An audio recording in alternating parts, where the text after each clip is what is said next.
Bismillahirrahmanirrahim. Elhamdülillah Rabbil alemin. Vessalatu vesselamu ala Resulillahil emin. Habibi ilahina ve tabibi nüfusina Ebil Qasimil Mustafa Muhammed.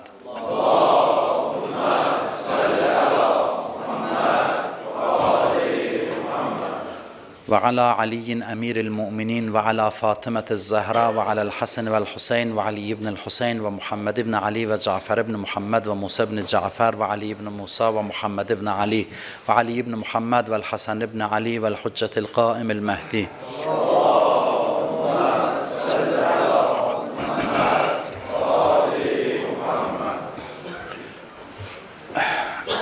Allahümme salli ala cemi'al enbiya vel mursalin ve şuhada ve siddiqin. Allahümme gfir lil mu'minine vel mu'minat vel muslimine vel muslimat el ehya'i minhum vel envat. Usikum ve nefsi bi tekvallah. Mənəviyyat və məişət mövzusunda söhbətimizi yekunlaşdırırıq bugün. Gələn həftə təzə bir mövzu tapıb, onun ikinci xütbədə o barədə danışarıq. Yadınızdadırsa, keçən söhbətlərimizdə dedik ki, biz ibadətin dairəsini genişləndirməliyik. İbadət ancaq namaz, oruc, dua və bu qəbildən olan əməllərdən ibarət deyil. Ümumiyyətlə, insanın həyatı ibadət olmalıdır. Nəinki bir sıra əməlləri Allah üçün etməliyik. Bütün əməllərimizi Allah üçün etməyə çalışmalıyıq. Həyatımızı Allah üçün yaşamağa çalışmalıyıq. Və bu ayəni misal gətirdi. İnnə səlati və nusuki və məhyaya və məmati lillahi rabbil aləmin.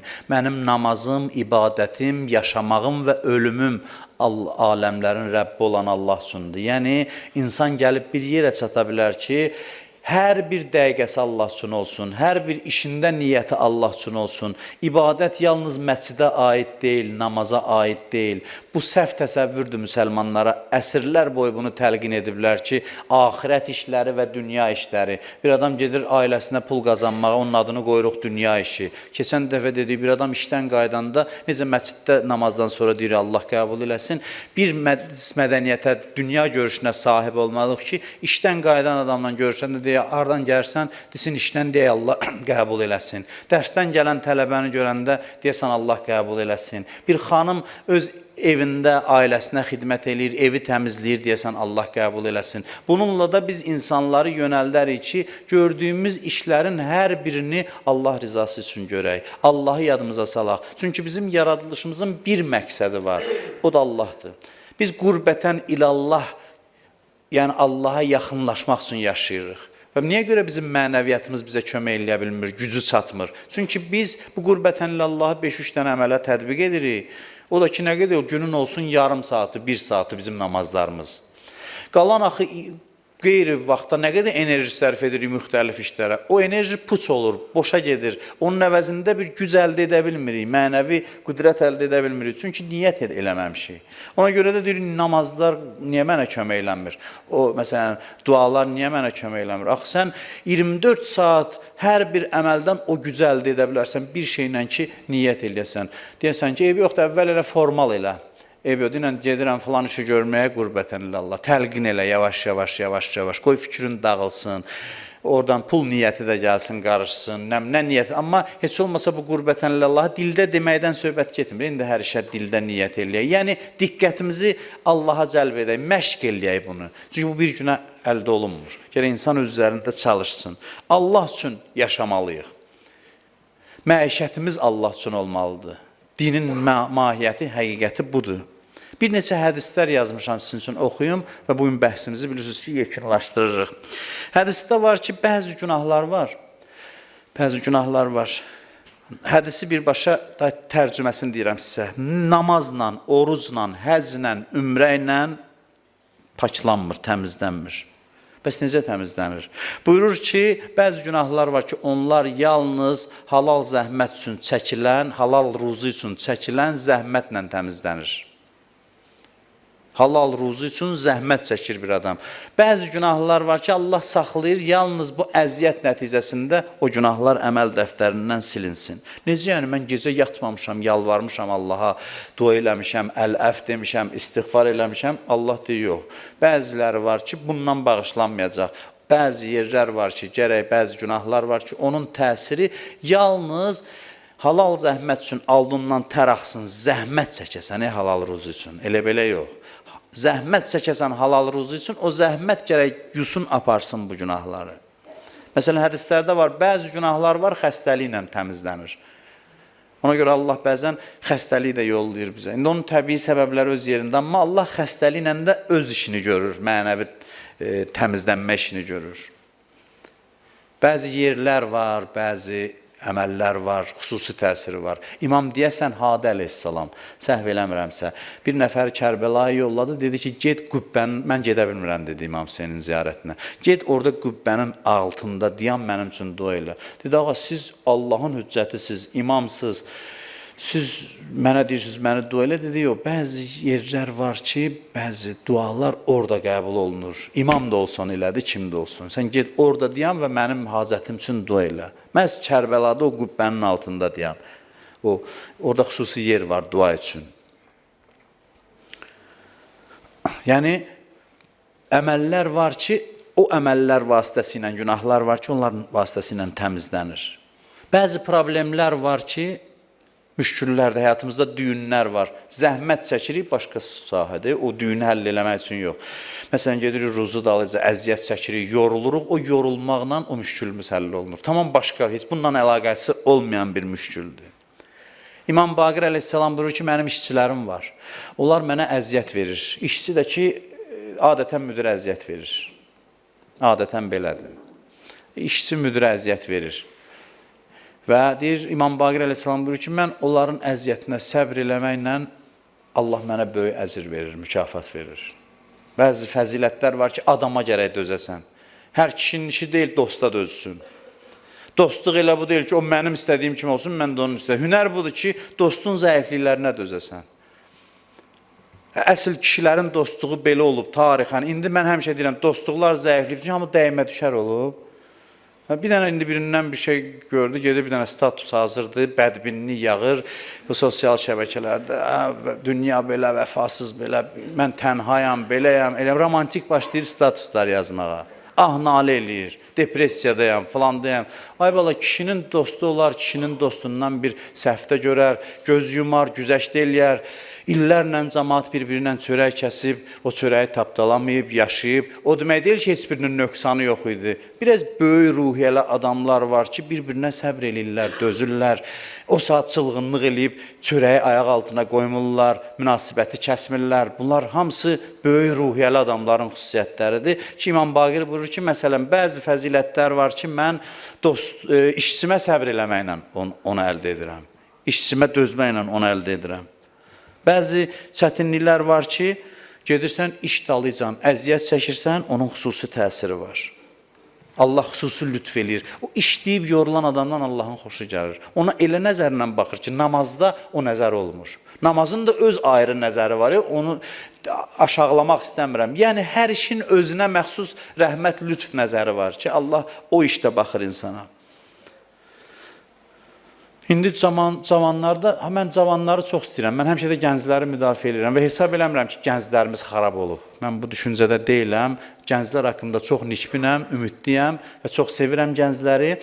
Onların da həmişə müsbət xüsusiyyətlərini qabardıram, amma hərdən tənqid də yaxşıdır ki, bir çox gənclərimizdə təəssüf ki, əziyyətsiz pul qazanmaq istəyi çoxalıb. Özü bizim ölkədə bu xüsusilə çoxalıb. Bəziləri iş dalıca getmir, pul dalıca gedir. Adam iş dalıca gedər, nəticədə pul qazanar. Pul dalıca gedir, alınmayanda da narahat olur. Dözmək istəmir əziyyətə, əziyyətsiz qazanmaq istəyir. Hədisdə var, bir adam iş dalınca gedir, səhər çıxır, bir işi var, hansısa bir işin dalıca gedir, işi düzəlmir, əli boş qayıdır, Allah ona ayrıca mükafat verir. Bir, işin savabı çıxdı, getdi, hamı iş dalıca gedəndə savabı var. İkincisi, bunun iş axı alınmadı. Alınmamağına görə də ayrıca mükafat verir. Amma adam var, gedir, əli boş qayıdır, məyus, qanı qara oturub. Bilmir ki, Allah ona nə qədər əvəzində fəzilət yazıb, savab yazıb. Məyus oturub, qanı qara ki, işim də düzəlmədi filan. İşim bu yandan düzəlmədi, pərdə arxasında Allah bir çox şeyləri lütf elədi sənə, inayət elədi sənə. Peyğəmbər o əzəməti ilə Taif səfərinə gedir, heç nə eləyə bilmir. Taif şəhərində nəticə olmur işində. Danışmışam da o barədə eşitmişsiniz. Bəzi tarixlər yazır ki, bir adamı hidayət eləyir. Amma məyus olmur. Getdi, Allah üçün getdi, zahirən məğlub oldu, zahirən nəticəsiz gəldi. Amma Allah gördü, bu əziyyət çəkdi, bunu əvəzsiz qoymadı. Əli-boş qayıtdınsa məyus olmayasan. Həyat budur. Bütün insanlar mən sizə müjdə verirəm. Dale Carnegie kimi sizə aldatmıram. Mən sizə müjdə verirəm. Burada oturanların hər biriniz məğlubiyyəti təcrübə edəcəksiniz. Ya etmişsiniz, ya edəcəksiniz. Ağsaqqallar durub mənə sözümü təsdiq edirlər ki, həyat ancaq uğurlardan ibarət deyil. Həyatda mütləq məğlubiyyət olub ya olacaq. Qaçılmazdır bu. Hansısa məqamlarında məğlubiyyət olacaq. Allah özü belə tənzimləyib dünyanı. Belə qurub dünyanı. Allah özü çətinliyə salır ki, çalxalasın, görsün sən kimsən. Özü bilir, sənə göstərsin, sən inkişaf eləyəsən. Çətinliyə salır ki, arxasında əvəz versin. Hər bir çətinliyin arxasında bir nə qədər hədiyyə gizlədib. O çətinliyi sadəcə aşırsan, dalıca o mükafatların qapısı açılır sənin üçün. Həyat budur. Həyatdırsa sıxıntısı olacaq. Mən bu barədə Ramazan ayında çox danışmışam. Deyir, inşallah ki, heç bir pis gün görməyəsən, inşallah 1000 il yaşayasan, dualarımız budur birinin ad günündə. İnşallah ki, heç bir problemin olmasın, bütün arzularına çatasan, alladırsan sən onu, yalan deyirsən, o heç bütün arzularına mümkün deyil çatsın. Mümkün deyil. Dünyada bir dənə də adam tapılsın ki, bütün arzularına çatsın. Deyilən ki, inşallah problemlər qabağıma çıxacaq, inşallah o problemləri həll eləyəsən, o problemlər səni məyus eləməsin, inşallah, inşallah olacaq da, inşallah, yəni Allah istəsə, Allah da istəyib, elan da eləyib bizə. Quranında da bizə deyib ki, ləqəd xələqnəl insanə fi kəbəd, biz insanı çətinlikdə yaratdıq. Biz insanı çətinlikdə də əziyyət vermək üçün yaratmadıq. Çətinliyin fəlsəfəsi var, o fəlsəfəni anla, o fəlsəfəni başa düş. Hər bir çətinliyin hikməti var. Amma çətinlikdən qaçmaq ki, bəzi gənclərimizdə var, çox pis xüsusiyyətdir. Çox pis xüsusiyyətdir. Çox mənfi xüsusiyyətdir. O saat taxsirkar axtarırıq, işim alınmadı, filan kəs elədi. Ola bilər 5 dənə də günahkar tapılsın, amma Allahın da əli var axı. O günahkarı lap danlaya da bilərik, cəzalandırmaq vəzifəmizsə cəzalandıra bilərik, yəni qanuni yolla. O öz yerində, amma Allahın da əli var ki, Allah istəyir ki, 10 işdən 5-i də hərdən düzəlməsin gərək. Bəzən də onu da düzəlmir. Onu da düzəlmir. Ondan sonra ona dözürsən, yavaş-yavaş məyus olmursan, yoluna davam edirsən, görürsən ki, düzəlir. Hər bir çətinliyin hikməti var. Çətinlikdən qaçmaq çox pisdir, gənclərdə olsa çox-çox pisdir. Lap pisdir. Hamı istəyir ki, bir günə hər şey əldə eləsin. Hamı istəyir ki, buna gəlsinlər, aparsınlar, bir yaxşı maaşla iş versinlər, otursun kabinetdə işləsin bir gün içində. Belə yanaşma ilə yanaşmayaq həyata. Hədisdə var, İmam Baqir əleyhissalam buyurur ki, bir çörəyin hazırlanmasına baxın, demişəm bunu sizə. Nə qədər adam əziyyət çəkir ki, bir dənə çörək yiyək biz. Nə qədər, Allah özü belə eləyib. Ondan sonra fəlsəfəsini açıqlayır. İmam Baqir əleyhissalam deyir, bir yerə qonaq getsən, bir gün qalsan, desələr, ona heç nə əl vurma, otursan, ye, iç. 2 gün, 3 gün, axır özün bezərsən, deyərsən ki, qoy, mən də bir iş görüm də, darıxdım. İnsan, əmək insanın cövhəridir deyirlər. İnsan, zəhmət insanın zatındadır. Əziyyət həyatın bir hissəsidir. Belə tərbiyə eləyək uşaqlarımızı, çox naz-neymətə qərq eləməyək. Əleyhissalam deyir, o deyir, görmürsünüz, tufanların qabağında dayanan ağaclara baxın, necə möhkəmdirlər. Dağda, vəhşi təbiətdə olan ağaclar. Amma bağda bəslənən ağac bir dənə külək gəldi, xarab eləyir onu. Amma o möhkəmdir, özünün misal çəkir Həzrət Əleyhissalam. Uşaqlarımız da belə tərbiyə eləyək ki, çətinlik görən kimi sarsılmasın, məyus olmasın. İntiharlar, məsələn, intihar nəyə görədir? O qədər, hamısında eyni səbəb deyil təbii ki, müxtəlif səbəblər ola bilər. Biri də budur ki, həyat haqqında düzgün təsəvvürü yoxdur. Naz, neymət içində birinci sıxıntı deyir, niyə belə oldu? O niyə sualının cavabını tapmalıdır ki, niyə, yəni belə olmasa təəccüblüdür. Belə olmalıdır elə. Həyat budur. Həyat budur ki, çətinliklər, sınaqlar olsun. Əli əleyhissalamda olsan, Həzrət Əli olsan, işlərin qaydasında getməyəcək. Həzrət Əli əleyhissalamda olsun.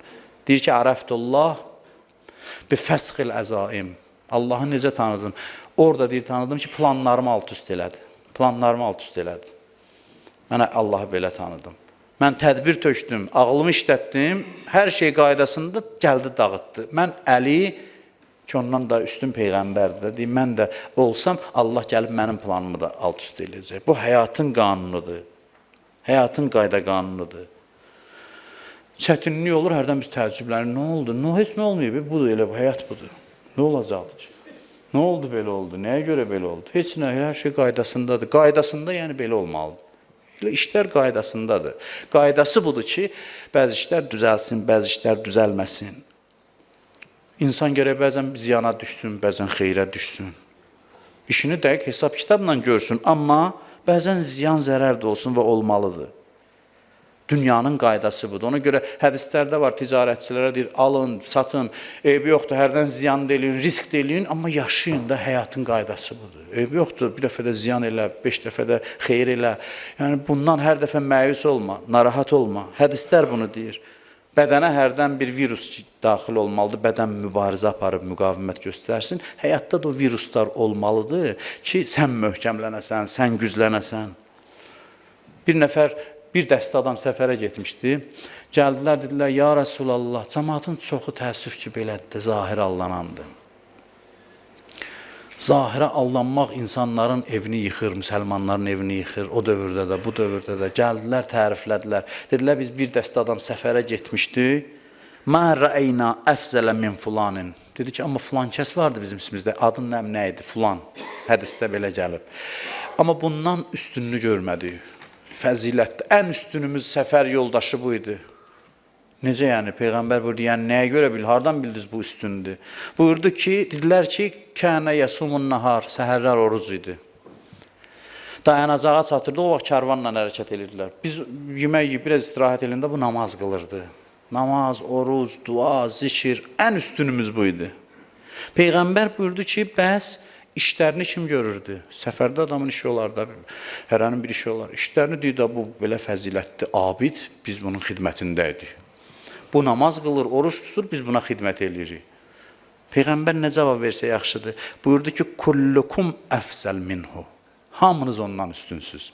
Hamınız ki, öz işinizi özünüz görürdünüz və onun işini onun əvəzinə görürdünüz, hamınız ondan üstünsüz. Onun namazı, orucu sizi aldatmasın. O tənbəl adamdır, adət eləyib ibadətə. Adət eləyib. Düzdür, sənə oruc çətin gəlir, amma onun təbinə uyğundur. Bilirsiniz, adamın var, təbinə namaz uyğundur, oruc uyğundur. Biraz insan mürəkkəb varlıqdır, səthi qiymət vermək olmur. Siz ondan üstünsüz, hamınız ondan üstünsüz. İmamlarımızın hamısı ev işlərini özləri görürdü. Əli əleyhissalam ayaqqabısını özü təmir edirdi. Bəyəm, əlinin altında da adam da olardı, işçisi də olardı, qulamı da olardı, amma yox, bir qism işi insan özü gərək görsün. Hətta yaşlı vaxtlarına qədər. Bunun insanın canına da xeyri var, mənəviyyatına da xeyri var. Hədisdə var, öz yükünü başqalarının boynuna qoyan adamlara mələklər lənət oxuyur. Tüfeyli gəzir, namaz qılır kişinin oğlu, cəmaat da bunun işini görür. Bu adama mələklər lənət oxuyur. Şəxsi işlər ibadət sayılır. Şəxsi işlər hamısı ibadət sayılır. Bəzən də şəxsi işlər çoxalır, adam narahat olur ki, mənim başım çox qarışır bu işlər. Narahat olma, bu Allahın bir lütfüdür sənin üçün. Allahın tərtib elədiyi bir proqramdır. Çətinliklərin bətnində inkişaf var. İnsan çətinliyin övladıdır. Bir alim deyirdi ki, dünyaya gəlməyimiz ananın çətinliyi iləndir. Allah anaya çətin anlar yaşadır. İnsanın dünyaya gəlməsi əziyyətdən təvəllüd baş verir. Əziyyətin mövlududur insan. Əziyyətdən dünyaya gəlir. Bu, onu göstərir ki, yəni əziyyətlə başlandı. Analar üçün deyir, ana, qadın doğuş zamanı ölsə şəhiddir. Çox əziyyət çəkir uşağı dünyaya gətirmək üçün.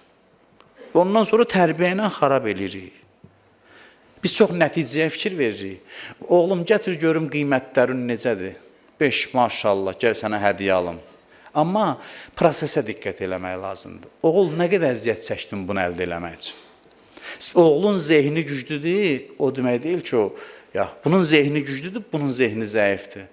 Bu zəhmət çəkib 4 alıb, o zəhmətsiz 5 alıb, onun zəhmətini qiymətsiz qoymaz. Zəhmət önəmlidir. Uşaq görsün ki, qiymət bunun zəhmətinə verilir, nəticəyə yox. Və zəhmət çəkilən yerdə də adətən nəticə olur. Bəzən də nəticə olmur. Uşaq görsün ki, dəyər verilən şey bunun əziyyətidir, nəticəsi yox.